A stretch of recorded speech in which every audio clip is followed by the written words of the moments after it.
Everybody falls sometimes. Gotta find the strength to rise. Welcome, everyone. I'm Sheri Braithwaite. Recently, I've started to get some just excitement about life stories because I find that they're so powerful. When we share our own stories, it's so powerful. When we dive into our experiences and take ownership and embrace our stories, it is probably the most powerful thing I've done for myself. And because of all the shame I was living in, I have found a lot of healing in telling and owning my own story. And I love hearing other people's stories. So I'm just starting. Today is actually the first time I'm doing this. But today, Sharon Colyar is on the hot seat, and I'm very excited to hear from her. I'm going to ask each of you to put your cameras off, and then your mics on mute. And then, because we do at some point want to make it interactive, but for now, we just want to see Sharon and just hear from her. And then when you have questions, you could actually throw in questions in the chat if you want during the call. But we're going to have a point where we will open up to everyone to ask questions more from Sharon. But I just want to sit back and listen and hear her tell her story. And if I have questions that come up or you guys have them, we can throw them at her too. But for now, let's just start with what we know. I can tell you, introducing Sharon, I can tell you a little bit, but I still want you to tell us more because I don't know enough. So that's helpful. Steve Riggs is excited for you. He's giving you. Hi, Steve. So Sharon is a certified life coach and a relationship coach. So it's specifically she has worked with, you can clarify all this and tell it even more specific, but from my understanding, working with singles, and especially widows. She's a widow, and so she especially connects with widows and widowers. And then also the married couples. She is actually having more clients come to her that are married. She says that their relationship coaching coming to her, and she is able to help them. And I can see why. We have these conversations on the phone, and I every single time I say, you think we can do this in 5 minutes? And it usually ends less than 20, but sometimes a couple of hours. I was going to say it was an hour this morning. It was an hour. I just love it. I love all the things that Sharon, we really connect with conversation. So I'm excited to hear. Okay, so Sharon, I'll let you just take over and tell us everything. I'm still going to try and stream this again to Thriving Singles. So while you're talking, I'll still try to do that. Okay. Well, first of all, thank you for this opportunity. I was just telling Sheri, I'm the guinea pig. I'm the first to go. There is value in our stories for sure, what shapes us and what molds us into who we are. And I'm just going to touch on that. And I just want to put out there a disclaimer.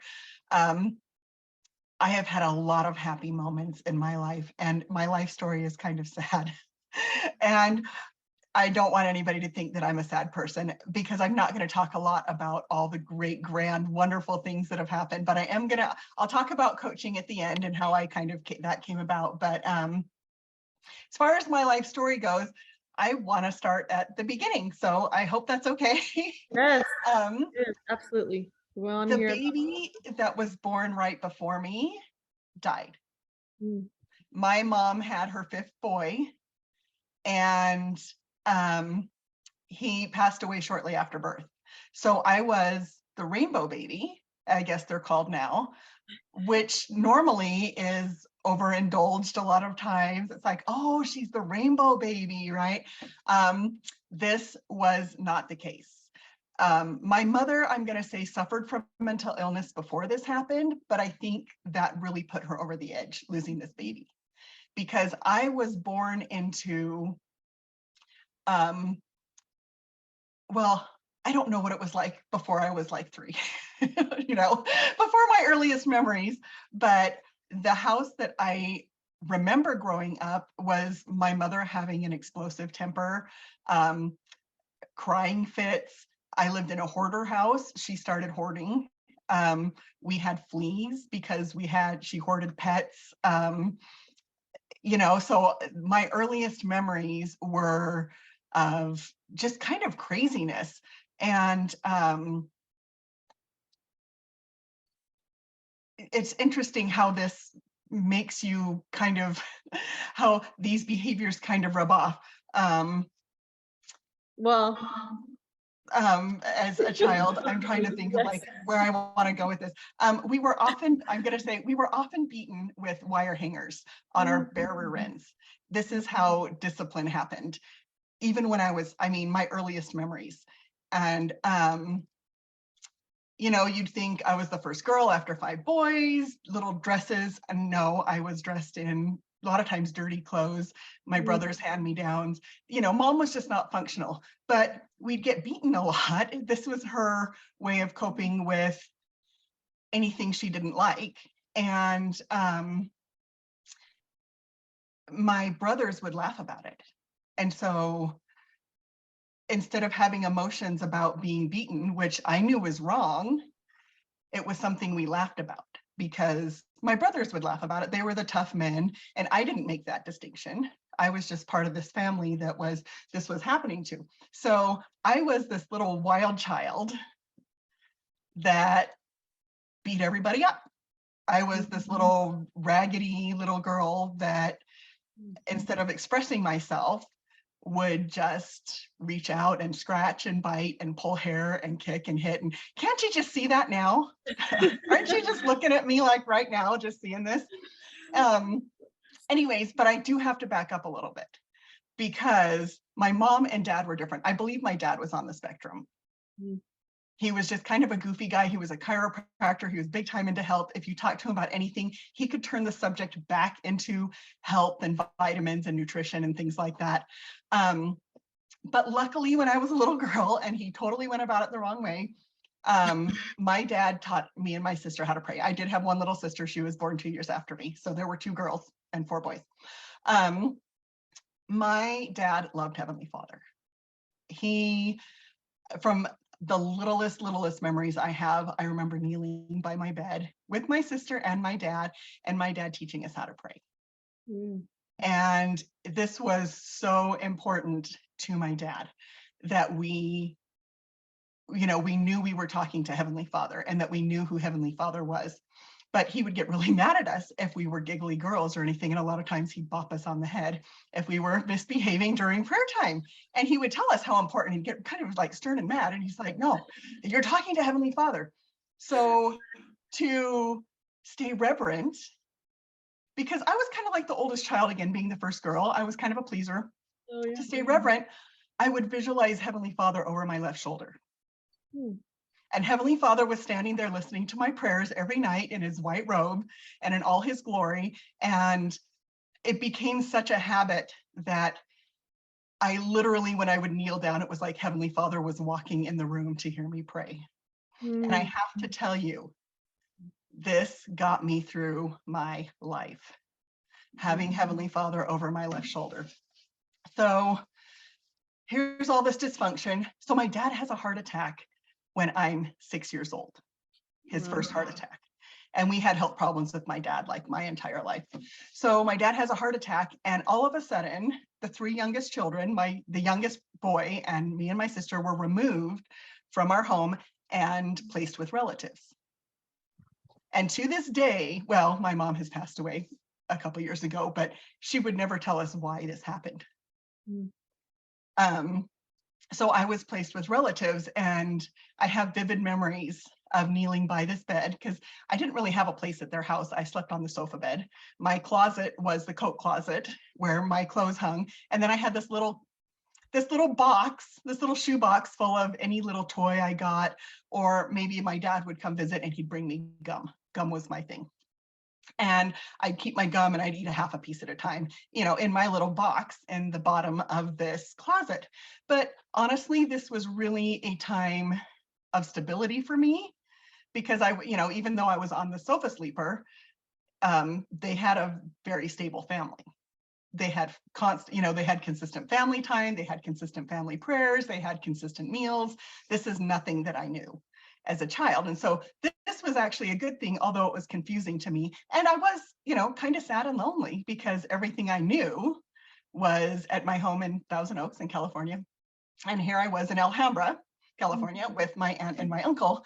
But Heavenly Father was always standing over my shoulder, no matter what was happening. But honestly, this family must have just thought I was raised by wolves, because my hair was never brushed. This was not a thing. My hair was never brushed. I was raggedy. I bit and hit and pulled hair. At school, I learned pretty quick. I remember my kindergarten teacher, this kid was Robbie Adams. I'll never forget it.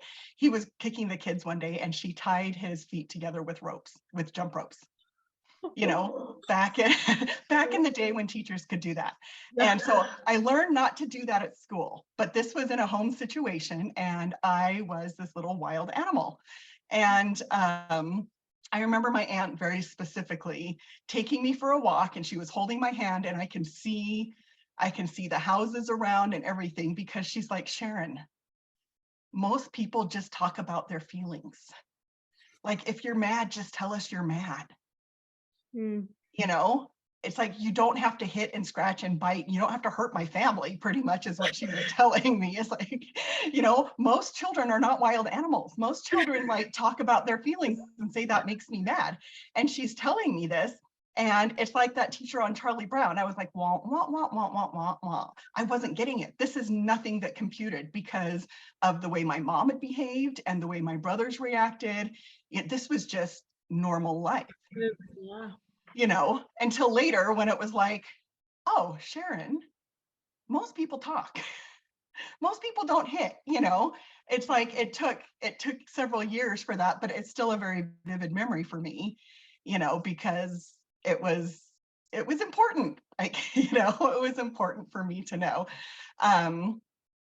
So I did not stay there very long. We were there maybe 3 months. My sister and my brother went to a different aunt's house, and I was at this. And I remember sitting in social services office, and them asking me if I wanted to stay where I was or if I wanted to go home. Well, of course, I'm sleeping on a sofa sleeper. I want to go home. I want to go home to what I know. And which brings me to the second gift my dad gave me in a very unconventional way. We're praying again. And he's trying to teach us how to pray. You thank Heavenly Father first. Heaven forbid a little 6 or 7-year-old girl rattle off the same prayer every night, right? So I had to come up with different things to be thankful for every day. So this was the second gift, because I lived in this hoarder house. I had all these brothers. Somebody asked me if it was like Lord of the Flies, and I went, oh my gosh, exactly. So here I am, but I was a sunshiny person. Yeah. And I could never, ever, everybody's like, why are you so sunshiny? And I had no idea. And it's because all throughout my day, I was thinking of things to be grateful for, so that my dad wasn't mad at me during prayers that night. So sometimes you think like the worst experiences you go through in the things that are bad, that they shape you in a bad way. I'm like, but this shaped me in a good way, because most people would tell you that I was a happy child. Huh. I remember being grateful for Oreos. Thinking about that. Do you mind, Sharon? I want to interject something. Oh no, you're fine. My thought on that, what you're saying. I believe that God sends us with certain gifts to allow us to adjust to our life circumstances. I believe that. I do too, but I think in this unorthodox way, it was like it came through my dad, because and maybe I was born. I don't know what I was like as a baby, honestly, because nobody talks about it. Yeah. No, like my family does not talk about this period, where we were all growing up and it was Lord of the Flies, and my brothers, like literally now we hardly ever talk about it. I have no idea what I was like as a baby. I don't know if I was colicky. I don't know if I was happy. I have no clue, because no one really talks about it.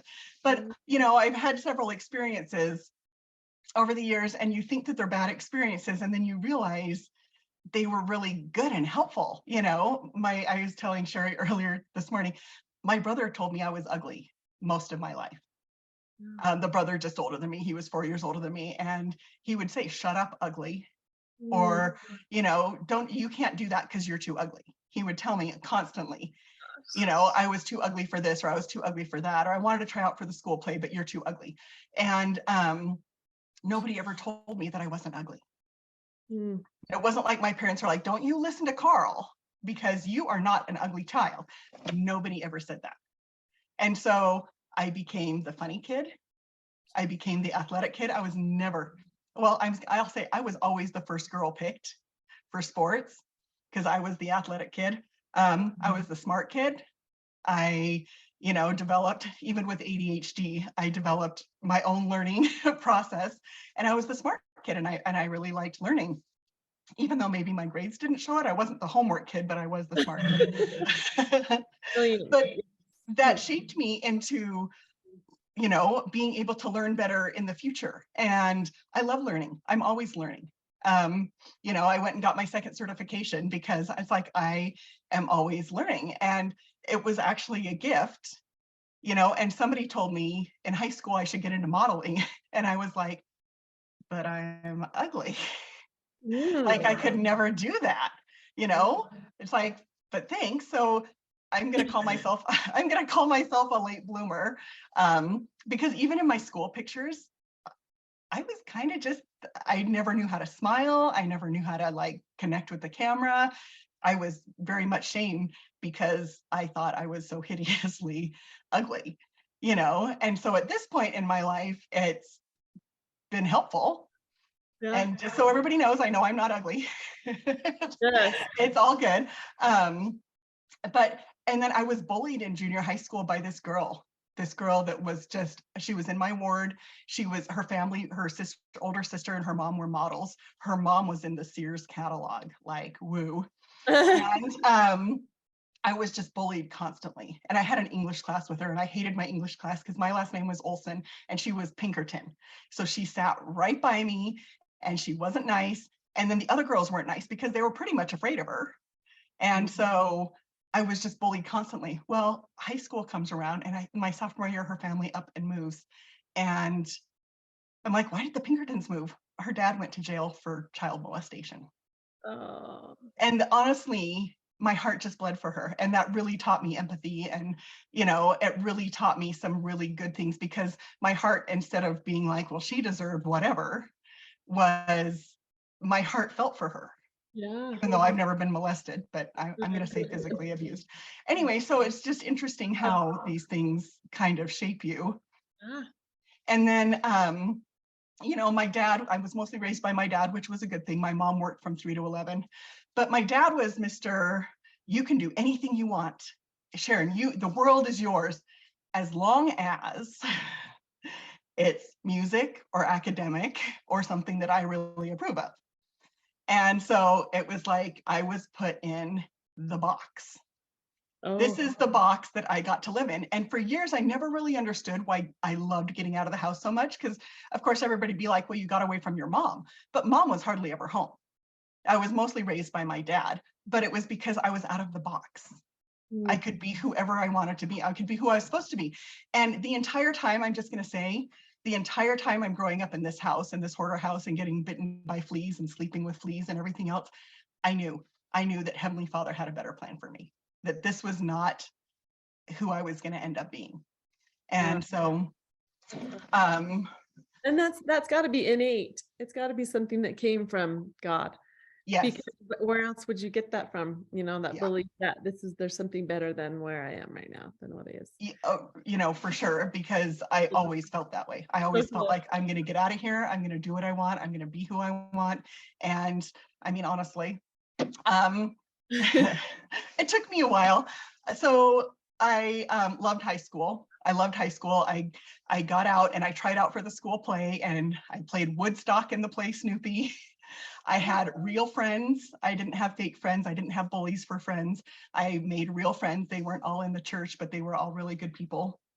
And people say they would never go back to high school. And I'm like, I would go back to high school and do it 10 times.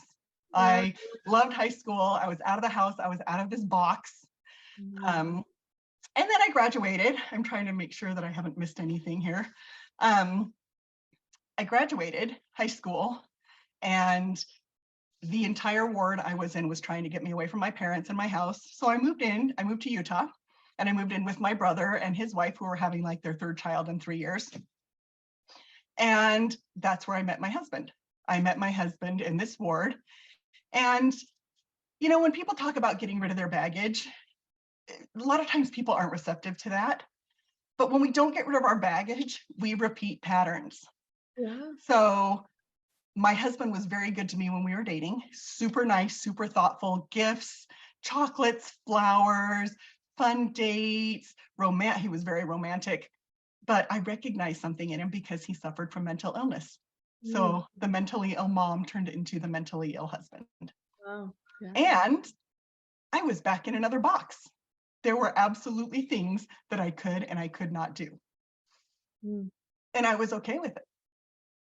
Yeah. I was really okay with it. Familiar. And go ahead, did you have something to say? Said it was familiar to you. Yes, it was very familiar. And so this is what happens, people, when we don't take care of our crap. Because, you know, I was talking to Sheri earlier this morning. It's like when I coach people, people want dating advice, but people don't want advice about, you know, getting rid of their stuff. And we do a lot of this in the podcast. If you haven't heard Peggy and I's podcast, Date to Your Potential, we're on Spotify. I'm like, have to plug the podcast. Yes, anyways, so that's true. She didn't plug at the beginning, so this is a good time. And then I'll tell more at the end as well. Right. So I'm back in a pretty bad situation. I mean, right after the honeymoon, my husband changed. You know, boundaries weren't a thing. Boundaries weren't trendy. I'm so happy boundaries are kind of trendy. You know, it's like everybody talks about boundaries now. They're so important. You know, if I had known and set some good firm boundaries in the beginning of my marriage, it might have been different for me. But that it didn't happen at my house growing up. I mean, we did not speak up. We didn't want to get slapped. We didn't want to get beaten. We didn't want to get thrown in our rooms. We did not want this. So speaking up was not something I was familiar with. And I was young. I was almost 19. I was 18 years old when I got married because I thought I was escaping this situation at my brother and his wife's house with all the children. So, but I thought I was getting into a better situation, honestly, because he was so good when we were dating, but yet I recognized these patterns. So right away, things were bad. He ended up cheating. I mean, like literally went off the deep end. And I remember telling one woman, you know, you're not the only other woman. I'm telling one woman about my husband's other girlfriend. And she's like, I don't believe you. Yeah. Like, okay. Anyway, so our marriage ended up in divorce. Yeah. After about 4 years and 2 children, I had 2 small children. And once again, I was out of this box and I could do whatever I wanted. And literally, Heavenly Father was so close to me. I swear food grew in our cupboards while I tried to figure out the job situation. And I remember thinking, somebody told me I could be a model once, and I was very thin. I was very thin in high school. My dad was big into nutrition. I think I mentioned that. And so I went to a modeling agency and I'm like, I think I want to be a model. And the guy's like, you know, it's going to cost you all this money and everything. And I didn't have a lot of money. I was a single mom and I want to say I was 23, 24 years old. And so I started working for him part-time to do a picture package so that I kind of wanted just to prove people wrong. Yes. You know, it's like somebody said I could be a model, so I'm going to go do that. And I got little tiny dumb jobs. I did a little extra work. I was in Touched by an Angel, if everybody remembers that way back when. Yeah. But so I started working at this modeling agency full time until it was going out of business. And I literally woke up one morning, and this is right before I found out it was going out of business. I had applied at a furniture store, and the guy told me, he goes, I can't hire you. He said, they're going to do something different. He goes, I want to hire you, but I can't hire you. And I was kind of disappointed. And I woke up one morning and I'm like, I have to go back to that furniture store. And I called into the modeling agency and I'm like, I'm not going to be there today. And he goes, you have obligations and blah, blah, blah, blah, blah. You have to come. And I'm like, I can't. Went to the furniture store, found the guy I'd interviewed with. He was in the corner of the store. And I said, hey, and I was just going to check on a job. And he turned around and he goes, oh my gosh. He goes, I lost your resume. He goes, I've really been wanting to call you because there's a job here for you. And this job at this furniture store turned into me renovating our house, me fixing up the house. It was plenty of money. They worked around daycare. They worked around my husband's visitation with the children. They were, I mean, it was just the perfect situation. It was like Heavenly Father, once again, is like shining down on my life, you know, because I'm so important to him. So my husband and I end up remarrying. He found God again, and instead of porn or cheating or whatever, he was back in the church and he listened to talk tapes, and he was a brighter human being. He was actually brighter than I'd ever really seen him. So I trusted that things were going to be different. And they were. We remarried, and they were different. And I had more respect, and I was in a different kind of a box. It was a more pleasant box, I'm going to say, because he was still really into this role that, or into the fact that my role needed to be completely serving him. Like, he should do nothing ever. Like, no, he did take care of the yard, but it was like when he came home, dinner really did need to be ready, and you know, the kids needed to be quiet, and it like back in the 50s. It was just really bizarre. But I'm gonna say we had kind of a normal marriage. Besides this really weird, I mean, he was like obsessed almost, like to the point that it's like, you know, tomorrow you're gonna have to iron my shirt because you didn't do it tonight. Like, just really, it was just kind of this bizarre, and I don't know, maybe I should have been more like that, but I found out early on that I had a yellow personality, which made me understand myself better. If you haven't color coded, go color code. Yeah, I'm glad you brought that up. I have a fun-based personality, and I will leave dishes in the sink and go have fun and go play.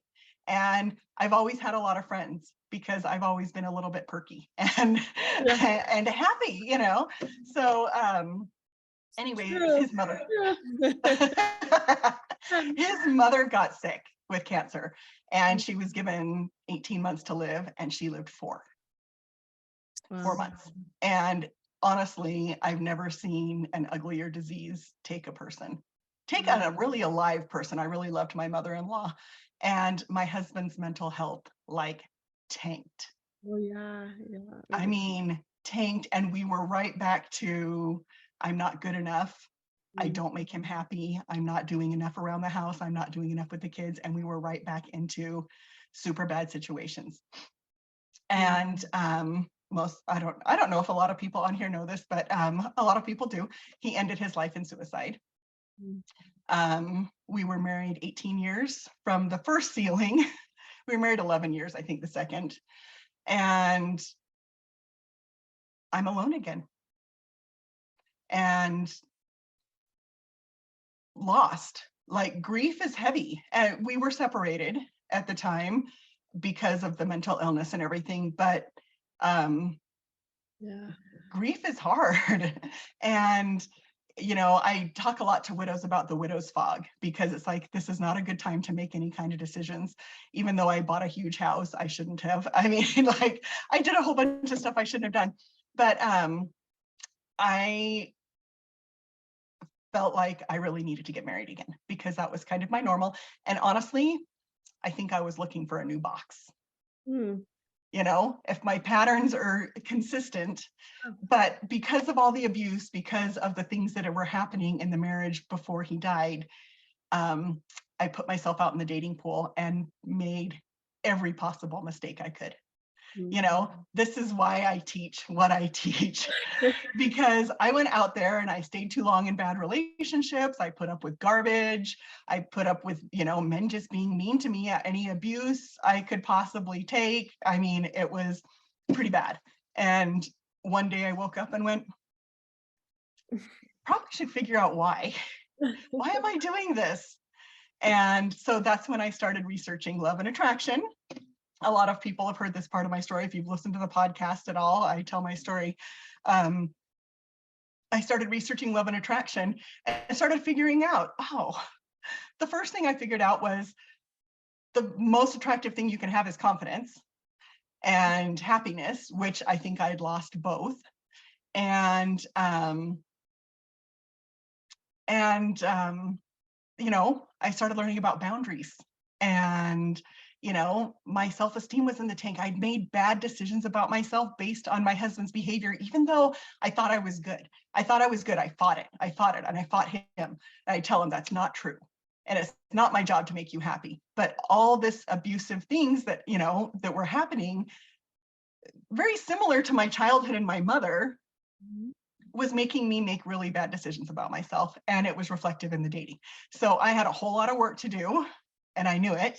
So I started doing work. And I think one of the best things I did was I spent a year doing things that scared me. You know, I'm afraid of heights, so I decided to conquer the rock climbing wall. And I would take friends and they would get up to the top and ring the bell like the first time. It took me like 6 or 7 times, you know, and you know, you're in the harness and everything and doing, I don't know if anybody's done rock climbing, but I did it. And not only did I do it, I graduated walls to where I could do the upside down walls. And, you know, heights were less scary. I went and stood in the place that my husband killed himself because that freaked me out. I went to a singles dance and I stayed the entire time. For those of you who've been to a singles dance, that was scary. So I spent this year developing me. And that, I can tell you, is one of the happiest things. When you lose your fear, you have more confidence. Very few things scare me, I can tell you. I found myself again. I found high school Sharon that was doing things she loved. I was loving life. You know, Heavenly Father is just totally on my side. And, you know, I started working my plan for me. You know, because I believe we all stood before Heavenly Father in the pre-existence. And I think he has this, I always visualize this big book that he opens up and goes whomp. And it's like, okay, let's turn, you know, it's a big God book. He has to have a big book. And he turns to your plan and he's like, okay, here it is. Here's your plan. And I know me. And I was like, I've been peeking down on earth. And I got to tell you, that's a crappy plan. But I believe Heavenly Father told me, well, I think I told him, I will do this if you never leave me. And he said, I will never leave you. But I believe that we've all had the same conversation with Heavenly Father. I believe he's there for all of us. So all the research I did, my youngest was graduating, and I decided to certify in life coaching so that I could share my knowledge and so that I could support myself. And here I am. I just got my second certification. I still love learning. I'm not done yet. I have so much more to learn. I know that I have so much more of my plan, you know, Heavenly Father's plan for me. And honestly, the story is kind of sad, but I live a really great life that I love. I've created this really great life that I love. I love it. And I saw it as there's sadness, but it's enlaced with hope. That's how I saw it. Like you were still hanging on to this anchor of hope and light, that there will be a better day and that God is right there with you through all of it. I love it. It's beautiful. It's an awesome story. I love it. So remind me, the certifications, life coaching, certified life coach, and what is the other one? Certified. It's a relationship coach certificate. So it's different than the life coaching. Yeah. You know, after you talk to enough singles, you kind of have a grasp on why people are divorced. Yeah. And I haven't really started marketing that part yet. I do get sessions here and there, people, you know, word of mouth and things, but yeah, I would like to save some marriages because I think a lot of marriages out there could have been saved. Yes. But I would not be as. We talked about that today. And, you know, I'm going to invite everyone to turn on your cameras if you would like, and your microphones, because we can make this part be interactive. There is one thing I wanted to say as you were just talking to is, see, now I'm trying to remember it. This morning when we were talking about, so tell us, about how to prevent the divorce. Like what is causing divorce? You told me it was profound.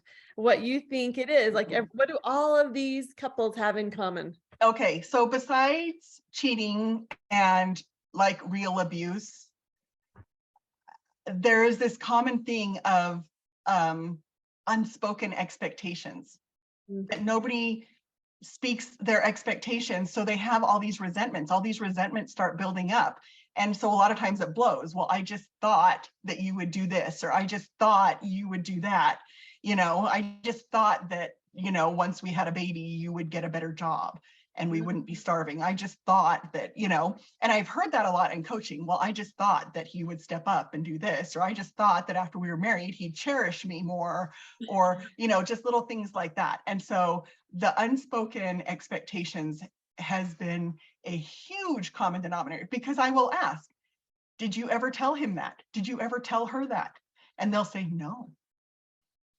For some reason, we're just so afraid to speak up and have somebody like unpleased with us, or maybe we don't want to start a fight, but fights are happening because of these, that makes sense, of all this aggression building up, It does make sense that we have these expectations that are based on our experiences and maybe the childhood, maybe these lies, or maybe these things we tell ourselves, even from childhood, of what a healthy relationship should be like. Why should I have to tell him? Because he should already know. Yes. But ladies, if you don't know, men think everything's okay if you don't tell them. You have to tell them everything is not okay, because they think everything's okay as long as everything's rolling along. A lot of men that I've talked to were blindsided by the fact that their wife wanted a divorce. They're like, I had no idea things were bad. And I was like, what? So yeah. Steve says, yep. So I know that Robert is dying to hear about Luna and the puppies. He said You something brought that about up. Luna was behind you, Sharon. Oh, okay. Because you were, that's right. Because I didn't want to interrupt you, but Robert saw Luna laying there. Is she still there? Yeah, they're actually kind of cuddling, the two dogs. That doesn't hardly ever happen. Can you see? Anyways, Luna just had 10 puppies. Well, not just. We have 8 left, although somebody is coming Saturday to pick one up. So I know, I'm like, so we have 7. We have 7 puppies left. They're 10 weeks old. They're so cute. They're my babies. They're seriously my babies. I cry every time one goes to a home, but I'm happy because I can't have that many dogs. I can't have 10 dogs at my house. Anyways, but Luna is a Labradoodle and she's. So if I let you share the screen, do you want to show us a picture of your puppies? I don't have one on my computer. Okay. I have one on my phone. I don't know. Can you see it on the phone? I just think you should, because I think there are people that want a puppy. So they're on my Facebook page, Sharon Olson Colyar, and I've shared them. Okay. But let's see if we can get a good picture of lots of them. So Sharon, I want to kind of back up just a little. I am being lighthearted and you're always so fun and playful. Yo, look how cute they are. So they're yellow labs. Is that what they are? They are Labradoodles, and they are white and creamy, and they're really beautiful. Gosh, they're super cute. They're all my babies. Wow, we might need to have one of those in our house. We have cats, but I like dogs. I don't want to end our call without bringing this point up. And then you guys, if you have any questions, raise your hand or just shout out. Either way, you can raise your virtual hand or either way. It would be nice to have questions too. But the thing I was thinking as you were sharing these things is how we can all relate to your story. Not that the circumstances were all the same, but that we have hardships. And that we learn and gain and grow from every one of them. So I just always hope that people, when they hear people's stories, difficult or great, let it just sit with those feelings, even the painful feelings of those are the refining fires in our lives. And that's so funny. I mean, it's kind of sad, but I think something that's been coming up for me lately is feeling sorry for myself. This thought of every time I see an adorable man who is darling with his daughter, adores her, and just this vision that I've always wished I had. I didn't have that as a child. That is not my story. It never will be my story that I will be a young girl who has a dad who adores her, throws me up on his shoulders and swings me around and dances with me. I mean, that's just not my story. So that there might be things that come up when we hear people's stories where we say, that was hard. My story was hard. And anyway, I was curious if anyone else was thinking of their personal story and maybe something that was similar or something they learned or gained from Sharon's story. If anyone wants to say or share your own story someday, I would love that too. But anyway, those are some of my thoughts, are how we can gain from other people's stories. Give you guys a chance if anyone has any questions or if you have any comments about what we heard from Sharon. I just have, can I share another thought on our trials? I believe we're here to learn specific things, and sometimes our trials we get over and over and over again because Heavenly Father really wants us to learn that lesson. So he's actually being kind to give us this trial over and over again so we can learn it. And so we can learn what we need to learn something from the trial that helps us move on in our lives. And so sometimes it's really Heavenly Father being kind to us by saying, no, you're not getting it. You need to learn this. Great perspective. Our life theme.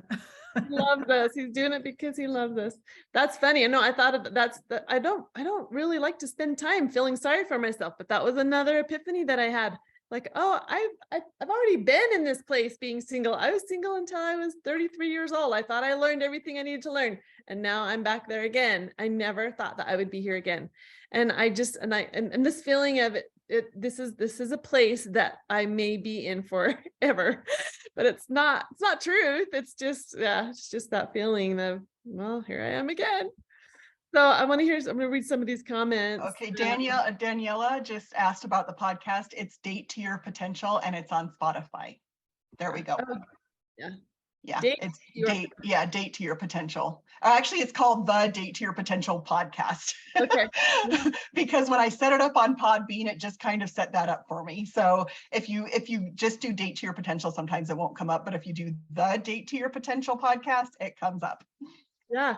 And Coach Peggy is also. She's right there. She's my partner in crime. She's fantastic. We love to talk about patterns and changing patterns because that is where the joy comes from. Mm-hmm. You really hit your stride and you've really done some, like Sharon, I've heard your story multiple times and this was so beautiful. I loved you telling the details about your relationship with your dad and the things that he taught you. It's like these gifts you were given to go through this life where you had such really hard stuff in your childhood. And I love that your personality just comes shining through in spite of all of that. And because you've done your work. And so now I know you're a happy person. You're living a lot of joy in your life. And we don't, when we talk about the gospel, we're told Heavenly Father wants us to be happy now, right? There's joy now. And if there are things you're getting stuck with, there are things you can do to change that so that you can be in joy. And it's just an invitation.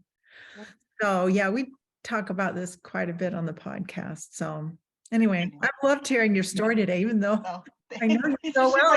She's like, it's old news. There might be other details you haven't shared before. Maybe, I don't know. Yeah, for sure. All wrapped up from the beginning. Have it all wrapped up in one big package.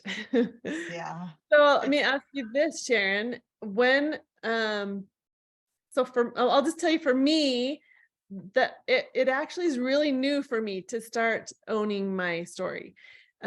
Even being willing to share it. I actually just shared there's some parts I still haven't shared with people, but my life story, the pieces where I hid because of so much shame attached with it, because I made it my identity, who I am, worthless or not enough because of these circumstances that I truly had no control over when I look at it now. And so in telling my story, that was when I was able to own it and to see, wow, none of these were in my control. And that was really recent. So I'm curious and asking you, when has this happened for you? I can tell it has happened for you, that you're able to share your story. And maybe there were times when you didn't really want to talk about your story. You didn't want to tell people, that you lived with a mom who was a hoarder or mental illness. Maybe those were things that maybe made you feel, I don't know. I'm just guessing. Have you always been able to share your story? Well, when I was little, I couldn't share my story. When I was little and in the middle of it, my 5th grade teacher actually told me that if, I probably didn't mention when I was put back in my home, my mom stopped beating us with hangers. So I'm not sure what happened in there, but my teacher kept me after school, and I told her I didn't want a beating when I got home, and she told me that I was being abused. And not thought of that before. You probably thought that was normal. I kind of did, kind of thing. But no, when I was little, I didn't ever, I rarely talked about it. I don't know when I became comfortable talking about it, because I did grow up with a lot of shame. We were shamed. We were very shamed if we did anything wrong. And so, yeah, shame was a big thing for me. So I think it's just important. As I made an outline today, I went back, and my dad could be a real tyrant. But I remember dancing on daddy's shoes, and it brought back some really good memories of my dad, because he died when I was 18. He died, his funeral was 4 weeks before my wedding. And that was rough. But I had some great memories with my dad because my mom worked, and really, that kind of protected me. But yeah, I think telling the story of all my dating experiences was hard at first, going out and making all the mistakes, but there was value in that for people. Yeah. When I started telling that story, people were like, oh my gosh, me too. And there was such value in it. And when I talk to people about their dating situations, I've dated that guy. I dated that guy. I dated the narcissist. I dated the mama's boy. I dated a guy who was never going to leave his mom's basement. We were going to get married and live in his mom's basement. Like, I dated so many different nightmare situations that that it just made me kind of more relatable, and so I knew that I had to share. Yes, especially as a dating coach, because you could say, I've been there. And the thing is, I'm going to be honest with you. You might have heard this. I have heard people say, I don't want to get advice from a dating coach who is not married. I've heard people saying that. And I say, and then if anyone ever says that, I say, they are there for a reason. They're doing what they're doing because they've been where you are. And just because they're not living the ideal dream, whatever you think it might be, they have the tools and the techniques and the experience and the intuition, and they can help you as they're also helping themselves. So they're coaches. You're not someone who will tell people what to do that you're not willing to do yourself. Oh, no. It is a lot of times the matter of just meeting the right person. Well, and my thing was, I've had so much fun doing what I'm doing. I haven't had time to date.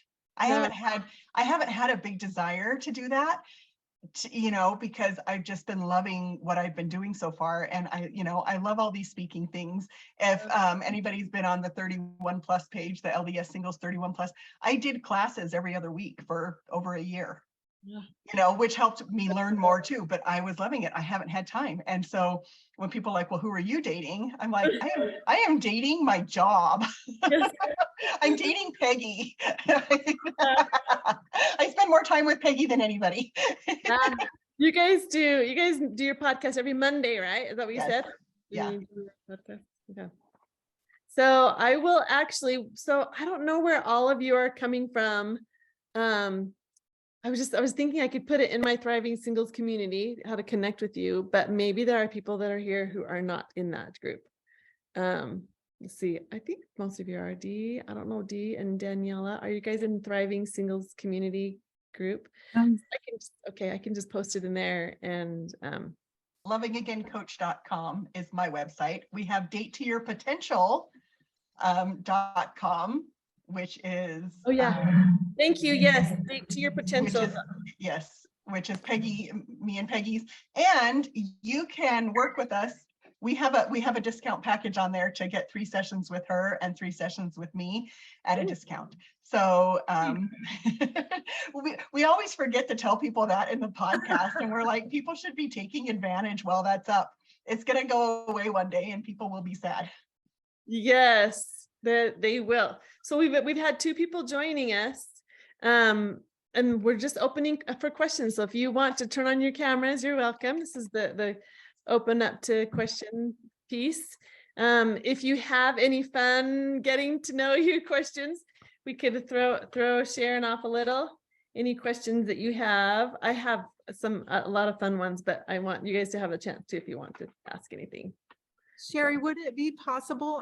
I don't want to put a kink in what you're doing here, but I don't think there's most of the people on this I've never met, or even I'm not sure I've interacted with. I'm wondering if we could just tell us their name, where they're from, and how they're connected. I think that's a really good idea. I should be doing those. I think I want to do those at the beginning of our calls so that we know who's here and maybe even why you're here, what you would like to get out of the conversation. So anyway, I appreciate you guys all being here. So yes, please. So starting with on my screen, the first person is Robert. Do you want to introduce yourself, Robert? I knew I was going to be the first one. Oh, you did? Just knew it, huh? Yeah. What do you want to know? Tell us who you are, where you're from. So I'm Robert. I originally grew up in Alabama, but I now live in Utah. I've been out of Utah for a little more than a year, but I will soon be back and resuming normal life. When I am doing normal life in Utah, I actually work in the mental health community, doing program and project management and outreach. Yeah. Suicide prevention stuff, right? I mean, that's the specialty. Yeah. That is correct. Good job, Robert. Yeah. And Peggy, you've said a little bit about who you are. You can introduce yourself a little more too, Peggy. I'm Peggy Matheson, and I am Sharon's partner in crime and the Date to Your Potential podcast, which is inspiring, educating, and empowering LDS singles. So, and I live in Utah. Currently, that is where I reside. So, and I'm a life coach and betrayal trauma recovery coach. Betrayal trauma recovery, huge. And her some of the group coaching that she does, and even the individual one-on-one coaching that she does, is life-changing. It's not just give you some great ideas. It's walking you through the trauma that you have. That's like the stuff that's deep inside that you can pull out and heal it a little, right? Soften it up and. Anyway, well, I don't know how to explain how you do it. We don't actually go after the trauma. We just I do guided meditation work that goes to the part of you that's carrying all of the patterns and beliefs. It's the deeper part of you that's unconscious. And when you're ready, it comes up, and this is a beautiful process where you get a lot of support and bring your higher self, and you be able to clear that out, and it changes the trajectory of. I mean, that's a quote from one of my clients. You've changed the trajectory. My life. Yeah, so, that's awesome. Okay, Dee, you're next. Did you want to introduce yourself? So I'm Deanne. I live in Utah. I recently joined your group.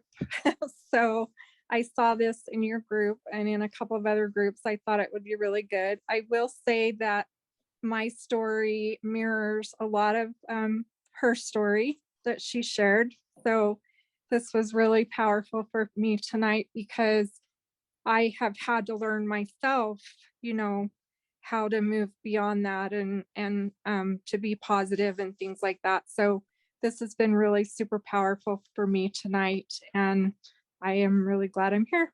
So thank you. Good, and we're glad you came. Thank you for being here. That's good. David from AZ. I'm David Howard. Live in the Phoenix metropolitan area.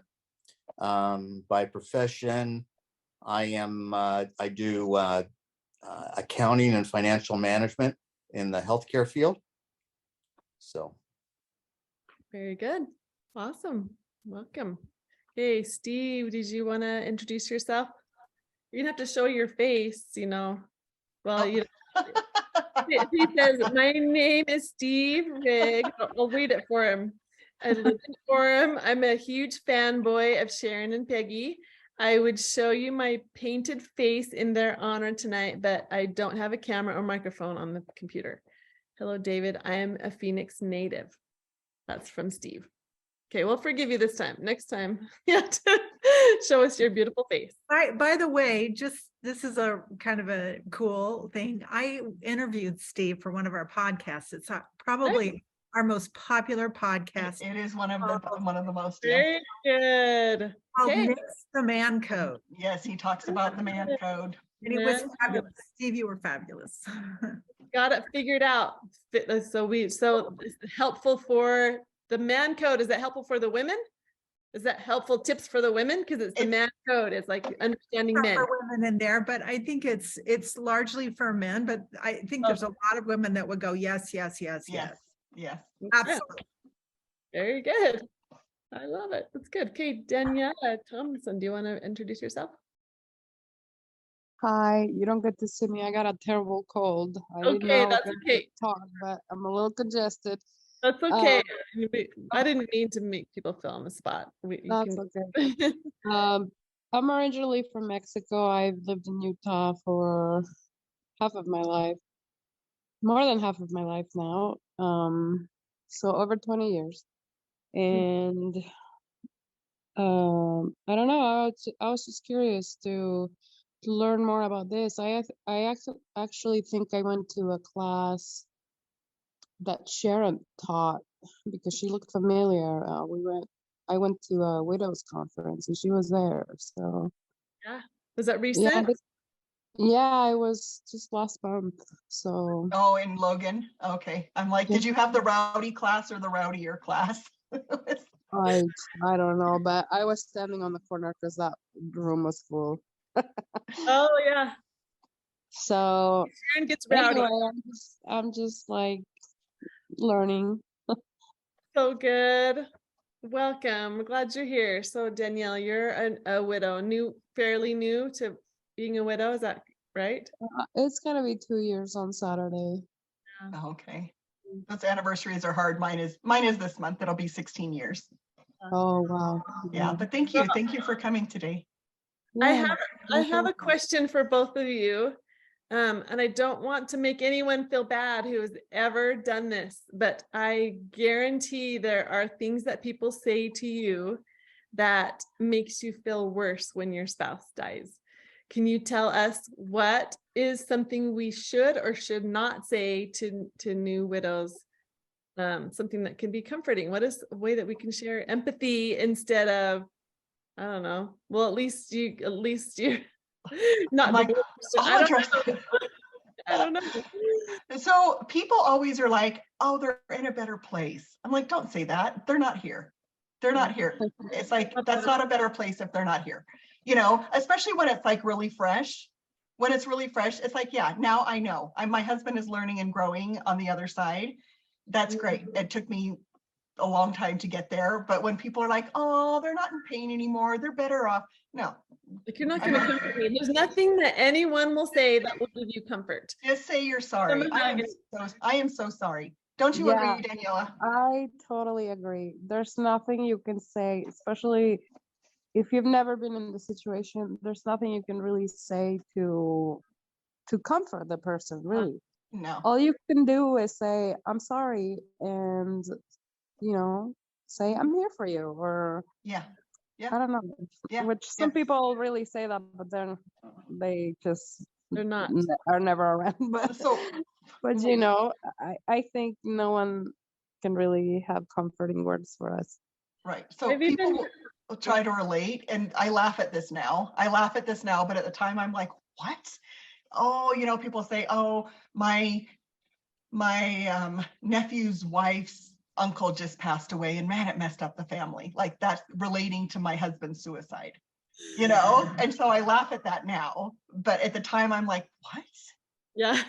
Like, well, yeah, it's like you don't need to relate. I know. So that's what we do as humans. We want to connect, we want to relate, we want to comfort. And that's especially the heart that I've struggled with that. In fact, I've even been told, don't say I'm sorry, because that makes the person feel like, oh, I'm sorry. Like you have a problem that I don't have. I don't understand. No, that was nice. But honestly, how they say it. I just always say, oh my gosh, that's hard. Like, I don't know what to say. Right. No, the best thing that happened to us was people brought us food. It's like, what do we need when our husband dies? We need food. I needed to feed my kids. People brought us breakfasts. People brought us lunches. People brought like lunch meat and rolls and bread, and people brought us dinners. And I have to tell you, that was the best thing that happened to us. Take food. Everybody needs to eat. Take food. Yeah. So Grant, you came in on the tail end, but you're more than welcome if you have any questions, but we definitely want to hear from you, who you are. And if you have a camera, we'll love to see your beautiful face. I can try, but I'm sitting in a parked car in the dark, so it's not very much. But hi, how's it going? I'm Grant. I live in Gig Harbor, Washington. It's about an hour south of Seattle. So, and I just like listening to people's stories and learning more about different people. So it's okay. Hopefully I can catch. I don't know if you recorded this one, but if you did, great. If not, no worries. I'm putting the audio on a podcast, is what I was saying. Okay. I'm actually starting this as a podcast. My podcast is Our Thriving Community. And so, yeah, I'll send links. You're in Thriving Singles Community, right? Like Facebook. Right. Yeah. So I'll have links in there and stuff. But if you ever want to share your story, I actually would take one every day if people wanted to. So I'm just letting people share their stories, and it's find connection with what we can learn from other people's stories. So Grant, if you want to go next, you can totally share your story too. Anyway, awesome. I'll think about it. Sure. Yeah. Everyone's welcome. I'm just sending it out. And my whole purpose of that is how much we gain from telling our stories. And then Lenora, I want Lenora to tell her story, and then I'll just close with why I did this or whatever, why I'm doing it. If you want to introduce yourself, Lenora. I'm Lenora. I grew up in Boise. I live in Fruitland now, which is on the border between Idaho and Oregon. So I teach private lessons. I love to learn stuff. And so I'm a fan of watching out for these activities. So I finished dinner and I was scrolling through Facebook and saw the notifications like, I'm going to hop on there and see where they are. Oh, I'm so glad. I'll go back and find the link and listen to the rest of the discussion. So. Yeah.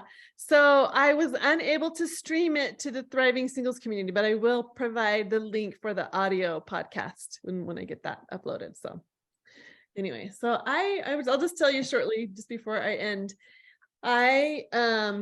Just recently, I told my personal story in a way that I never told before. And I just grew probably about 10 inches in my spirit and in my love for myself and in compassion for myself, understanding that I went through these situations that I was living under as shame. And I came to realize then that they were just part of my whole package, my whole story of things that I've learned and what I gained, blessings from every trial that I had.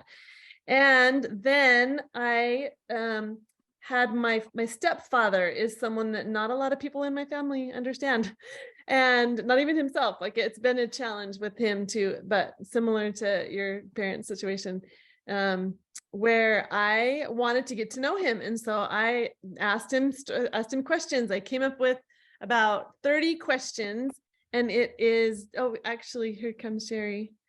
I just asked, I made a PDF for people to write their life story in 30 days, less than 30 days if you want. And it's just a bunch of prompts to answer the questions. And so my stepfather, when I did this for him, I think I took a total of 2 hours asking him questions at 30-minute increments, probably just throughout a week. And so I wrote his life story, and I heard stories from him that completely opened up my eyes about his childhood, he told me stories that he had never told me before. And then it just built connection with us and an understanding where he's coming from. And then even talking about like his future, like why are you here? Why do you think God has you doing these things? I would love for people to recognize that God's hand is in our lives, and what is it that we can learn. Sharon, you said it so beautifully, that he's blessing us with these trials. These are blessings. He loves us enough to keep giving us these challenges so that we can learn and grow and gain. So anyway, and so I wrote that story for him, and when I gave it to him, I put it in a hardbound book, and I gave it to him for Christmas, or actually his birthday. And he said it was the best gift he'd ever been given. And it took me no longer than 2 hours and less than $20. So it was so valuable for me and him. And so now I'm like wanting to do this. So I made a PDF, and then I turned it into an ebook I mentioned earlier. And I'm just giving that out to people who want to write their life story for the purpose of connecting with themselves, understanding their life story and what it is that God has you, what is he having you learn.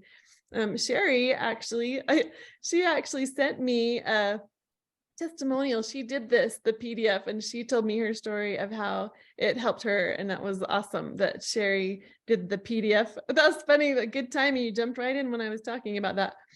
But anyway, Sheri has the experience with writing her life story and the changes that it made for her in connecting with herself, not because of my PDF. That's what I'm not saying, but just the act of writing her story was something that was enlightening for her, that she mentioned.